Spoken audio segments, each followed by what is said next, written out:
Hello and welcome to another edition of the Rider Rumblings podcast. This is episode 180. Taylor Shire and Darrell Davis with you. We're talking about the Riders' 27-25 loss to the Edmonton Elks. And Darrell, we can either start at the end and the failed two-point convert, or we can start at the start and how bad of a start it was for the green and white. So where do you want to start in that 27-25 loss? Well, let's do the one that to me the most controversial was at the end. The Riders didn't deserve to be anywhere near in that game, but to give them credit that they came back and gave themselves a chance, which they do quite often. They were totally outplayed from the beginning. The stats show that the Riders should have been winners, but it wasn't their game. But they pulled it close, Taylor. And then 27-25, they scored that late touchdown and needed two-point convert because their kicker totally failed them again. 2 for 4, Brett Lothar. Even if he goes 3 for 4, 75%, they win the football game. But they get it to 27-25. There's no time on the clock. They have to go for a two-point convert. Next 2 years, the rules say no goalposts in the way, so they've got a full field, a full end zone to go for, and there are thousands of plays they could run. This one, there's still 20 or 30 plays they could run. The only one you don't run probably from there is a deep pass into the end zone with two guys who are supposed to adjust on the fly, who hadn't been playing most of the season, Ajo and Sam Emelis, who have missed most of the season between them. So that's who Trevor Harris throws to. Whoever called that play, if that's Mark Mueller calling that or Trevor Harris changing that call, or Mark Way McDaniel, the receivers coach, who looked really mad about the play and how it worked out, horrible decision to make that play. Why don't you can run it? Tommy Stevens has like a 4-yard rushing average. Give it to him. AJ Ouellette is almost unstoppable. He's got 115 yards, had a great game. Give it to him. Let him line up behind center. They're doing so many things right, and then they just totally botched that two-point convert, and maybe they would have won in overtime and pulled one out that they didn't deserve. Instead, they got what they deserved because they totally botched that call. And that kept them from taking it to overtime and having a chance to beat the Edmonton Elks. Yeah, there are so many other plays. Like you said, Keyshawn Johnson could have ran a 5-yard hook. He's pretty sure-handed receiver. You're going to get it out in 3 seconds. It's only, right, you only have to go a short distance. All sorts of hooks and curls. Hey, so many different plays. And then you decide to throw that deep fade, which was obviously there was miscommunication. They were not on the same page. It was... But again, like you said, I don't think if they would have won that game in overtime, it would have been like one of those ones where, we didn't deserve that one, but we still found a way. They do deserve a little bit of credit for clawing their way back, the offense clawing their way back and actually scoring when Harris hit Tommy Neal for that touchdown. And then he goes to Johnson and makes I would say that was the biggest play of the game in a loss, was that deep pass to Johnson in the final minute. For them to actually get that touchdown in the final minute, I think says something that they're not out of it, but then that last blunder on the two-point convert kind of erases all of that because it was irrelevant. Absolutely. It's just that they slit their own throats in that one, and you can't do that. You work so hard to do it. Think of the chances, and you're right, a hook, a curl, a little, send 5 receivers and come back 3 yards, right? I know that they're – and if you see them spreading out their defense and run AJ Ouellette up the middle, or have Tommy Stevens. Well, if Tommy Stevens is there, you're not going to throw the football, right? So I guess that would limit them a bit. But I was a little surprised that Trevor Harris was a quarterback on that one. But that's okay. That's what they're using in their playbook, and they've even run him out as a receiver sometimes. Just AJ Ouellette takes the short snap. Fine, try all those things, but it just seemed like such a low risk play, counting on, as you said, on a fade and counting on some adjustments. It's just and Trevor Harris just kind of threw it away. So he expected them to do something, and neither of them did. I don't know, nobody did anything that they were supposed to do, and whoever called it, I just, oh my goodness. I couldn't believe that. And it sounds like we didn't watch it together, but it sounds like you're of exactly the same belief I am on that one. What a silly call, hey? That was a good first down play if you're first and goal and you want to maybe throw it, try to get a fade. But on second end, when you need it, you don't have any other chances, or, this was their last chance on the 2-point convert. You have to make a high percentage play. Absolutely. And that wasn't low percentage play. Otherwise you lose the game. My goodness, I'm not going to go with something that works 5% of the time. Yeah. Like we said, they weren't really in the game, and I think they did a great job to claw back in. But when they gave up those 2 touchdowns, the defense to Justin Rankin in the fourth quarter, that was sort of I think that was the dagger. So the offense did a good job to bring it back, but the defense didn't really put them in a good situation by giving up those 2 touchdowns to Rankin. Absolutely. Boy, Rankin's a good back, isn't he? He just does that 37-yard run. He just outran everybody's angles. He outran defensive backs who were supposed to be the fastest guys in the league. And away he went. Yeah, it was really impressive watching Justin Rankin put those 2 touchdowns together in the end. And you're right, that was the letdown. The defense let the team down. They had played pretty well for the first 3 quarters, much better than they played against the Montreal Alouettes. They put pressure on Elks quarterback Cody Fajardo and got to him 3 times, I think. We're doing a pretty good job. Rankin could be a game breaker at any moment and turned out to be that, but the defense did let them down in the 4th quarter. That's the truth. I wouldn't call a 2-game losing streak a crisis, but certainly you want to be playing better football at this time of the year. Are they in panic mode yet?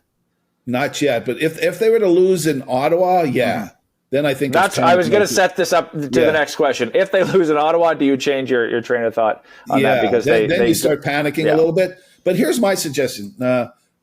You and I were talking about this just before we were starting to record this, and I think Trevor Harris is wearing out. He's 39 years old. He's been taking a lot of hits. He throws a lot. He throws during practice. He throws every game.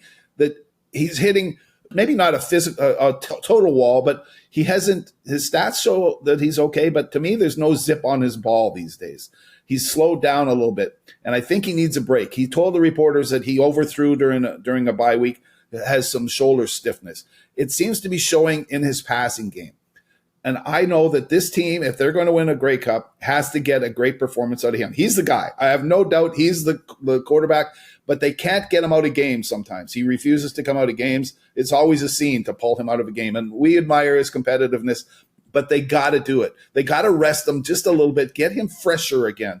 Because down the stretch, I don't care. Does anybody care if they beat the Ottawa Redblacks? It's just a concern, right? If they lose, then you go, oh my goodness, what's happening to them? The games they have to win, they play Winnipeg and they play BC, and he's got to be at his best for those 2 games out of their Final 4.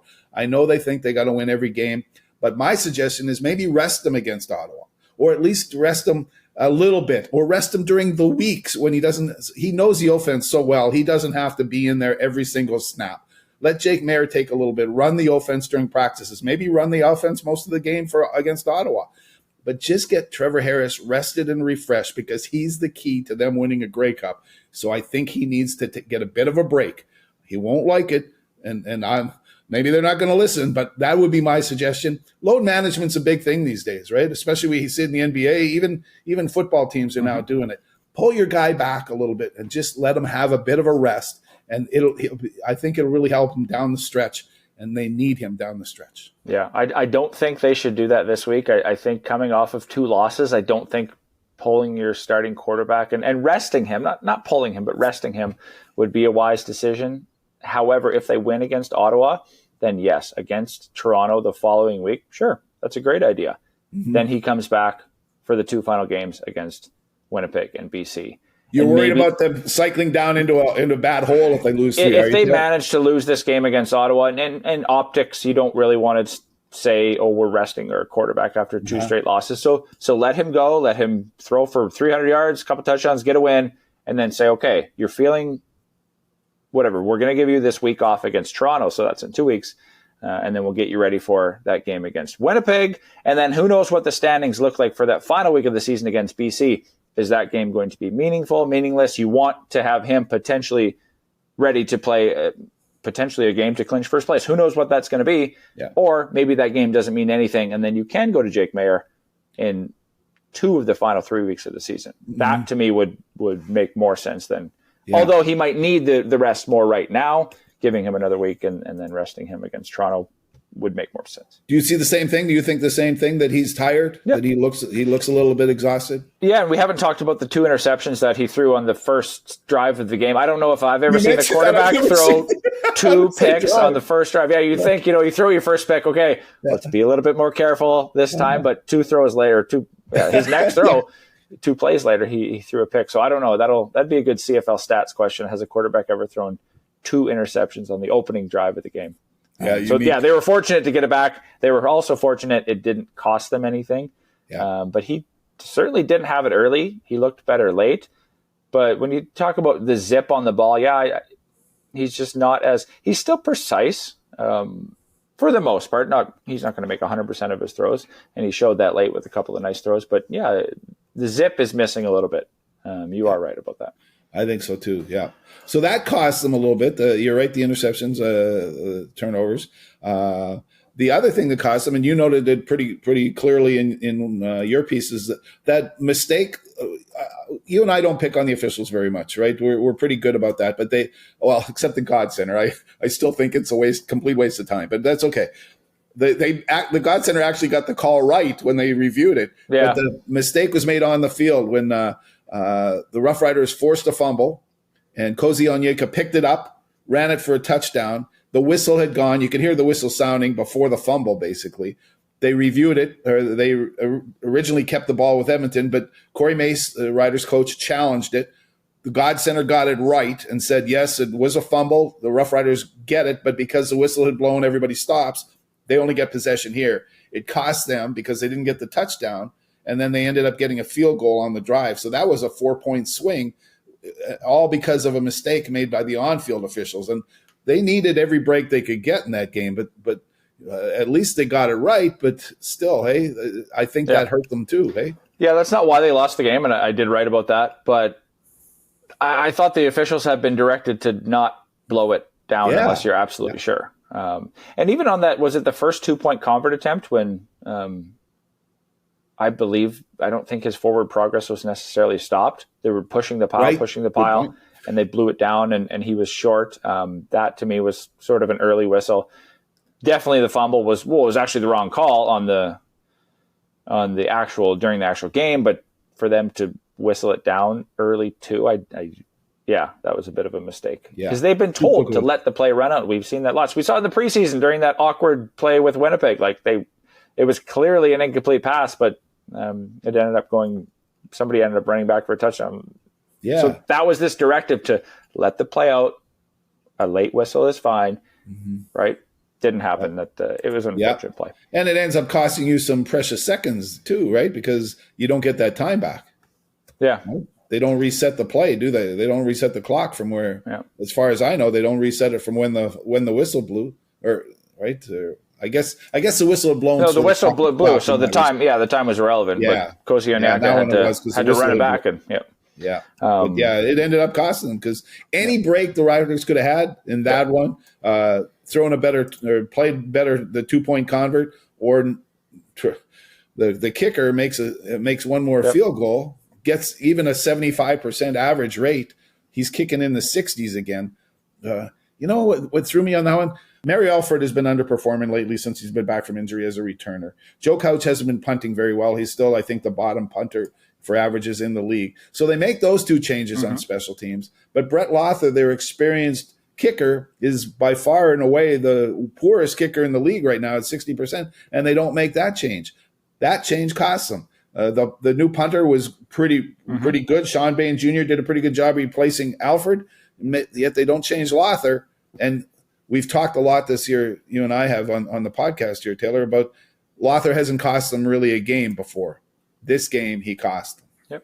Yep. A slow start and, a poor kicking performance. That you're right. This did cost them. When you think about special teams changes, you're right. That the kicking change should have been the first change, maybe, and not necessarily. They brought in Jesse Mirko to obviously play. You wouldn't have brought in a third global punter unless he was better than the previous two that you had. Yeah. So when they signed him, I just didn't know when he was going to get in.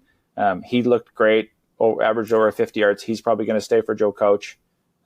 So Mirko will probably be the punter down the stretch because, like I said, you're not going to have a third global punter to go on the practice roster. If he's better than the other ones, you're going to sign him and you're going to play him.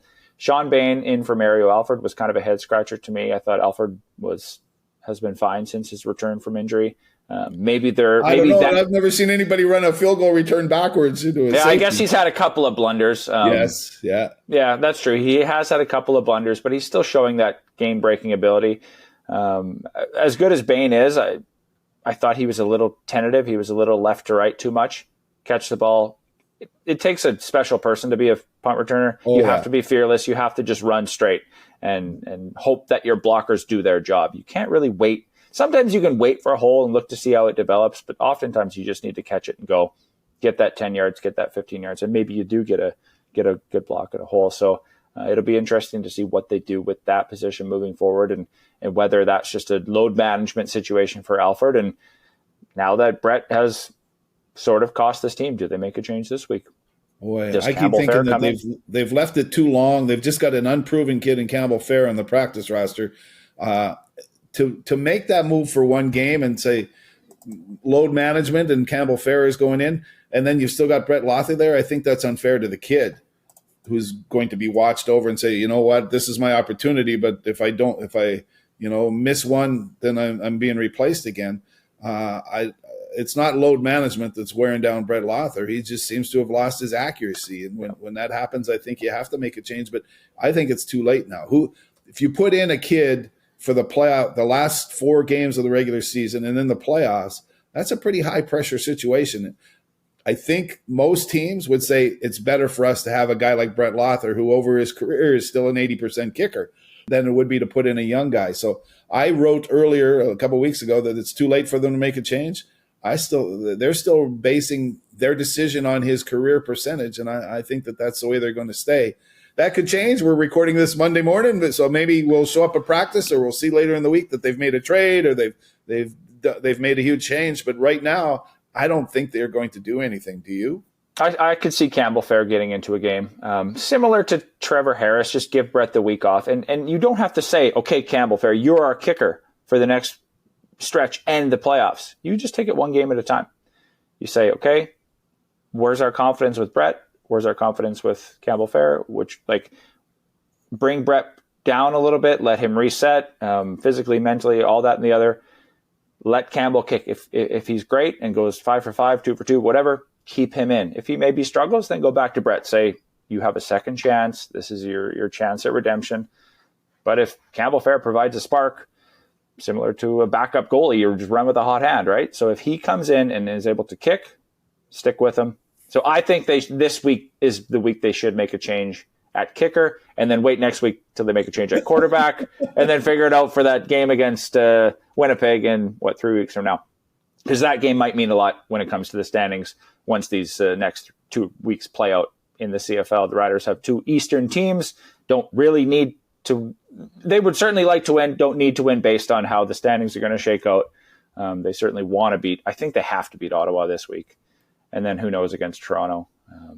I don't think you can have a 3-game slide at this point in the season and have any confidence then. But that is sort of how I would see this playing out, is a bit of load management, bit of just mental management, if you want to call it that. Give a guy a break, let him rest, and you have other options. And I think that's what they're doing with Mario Alford. I don't think that's what they're doing at punter. I think that's performance management, but that would be a good option, I think, at this point in the season. I like the way you're thinking about it. I disagree. I think that Mario Alford has maybe played his way off the team because he's made some horrible mistakes. He's not running the way he did for a while earlier this season, but that's okay. We can disagree on a few things. I like the way you're thinking, though, in terms of the changes can shake up this team. When it is a losing streak, it's the first Riders losing streak of the year, something needs to shake them up a bit, right? And you have to, maybe it's the kicker, maybe it's resting the quarterback, just to say, you know what, we need to do something to change what we're doing, because what do they say? They're doing the same thing and losing. So why not try something different? If it means roster changes a little bit, that can shake you up and remind you it's a professional football league. You have to be the best. Corey Mace talked about that last week. It's a reminder to us that you got to be on your best P's and Q's every single game. Otherwise, you're going to lose. And the Riders haven't been on their best the last couple of games. So maybe they do need a mental shakeup. And they have 2 Eastern Division opponents. And I think that's maybe the biggest thing, is that you don't have a Western opponent coming in. BC, Calgary, and Winnipeg are all at 8 wins. The Riders have 10 wins, so they're still up. They still have a cushion. Calgary, Saskatchewan have a game in hand, but then Calgary plays BC this week. So you're going to see the Riders play first. You're going to see that game second. So heading into next week against Toronto, you'll have a little bit more. You'll know who's pressing on you more and who gets to 9 wins. So one of those 2 teams are going to be at 9 wins unless they tie. So they're going to be 1, maybe 2 wins behind Saskatchewan still, right? Edmonton and Winnipeg are on a bye. So there's going to be some sort of movement in the standings this week based on that second place spot. But we know the Riders are going to retain first place heading into that third last game of the season against Toronto, which, again, we'll see what they do. But if they can get a 2-game cushion, then I think you can make some changes. Fair enough. Yeah, I think something needs to be done. They need to have their cage rattled just a little bit, right? Because they haven't looked the way they did earlier in the season. They looked invincible and confident, and looked like that defense could stop anybody. And they were missing. They're missing Tavon Campbell. Huge loss for them, right? It's tough to hide a new corner all the time. They were missing Shane Ray, but I thought Baldonado played pretty well in his stead. So. And they were supplying pressure. They were bringing 5 guys like they did earlier, 5 and 6, and putting pressure on Fajardo, but it just didn't happen for the entire game. So I don't know. Maybe there's little things that they can do. They did look tired considering they're a team coming back from a bye week. So how do you shake them up? Well, maybe the roster moves that you and I have been talking about would be things that they could consider. Yeah, not must win this week necessarily when it comes to the standings, but a 10-4 team that needs a bit of a boost versus a 4-10 team that seems to be in selling mode at this point in the season. I think you have to win this game and set yourself up for who knows what the following week against Toronto. So we'll see what the Riders have in store this week as they travel to Ottawa on Friday night. Darrell, thanks as always for joining the podcast, and enjoy the week. Always enjoy it. Thanks, Taylor.